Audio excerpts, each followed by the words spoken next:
Hi guys, welcome to my YouTube channel. কথা হসপিটালে মৃত্যুর সঙ্গে লড়াই করছে।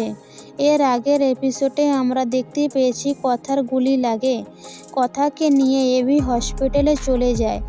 কথার শরীর থেকে গুলিটা তো বের করা হলো, কিন্তু কথা কোনো রেসপন্স করছে না। আর কথার পরিবারে সেখানে কথার জন্য খুবই চিন্তিত। কথা এখনও কেন রেসপন্স করছে না। আর এবি কথাকে ফিরিয়ে আনার জন্য বলে, কথা তুই এইভাবে আমাকে ছেড়ে যেতে পারিস না, আর আমার উপরে হাতে তুই রাগ করে থাকতে পারিস না। তুই আমার কাছে ফিরে আয়, তোকে ছাড়া একদমই ভালো লাগছে না। এর আগামী এপিসোডে দেখতে পারবো আমরা কথাকে ফিরে আনার জন্য এবি কথাকে ফাইনালি আই লাভ ইউটা বলে ফেলে। তো বন্ধুরা, কথা কি এবার আই লাভ ইউ শুনে কি কোনো রেসপন্স করবে? কথা কি ফিরে আসবে মৃত্যুর সঙ্গে লড়াই করে? আমার ভিডিওটা যদি ভালো লাগে তো অবশ্যই লাইক, শেয়ার অ্যান্ড সাবস্ক্রাইব করবেন।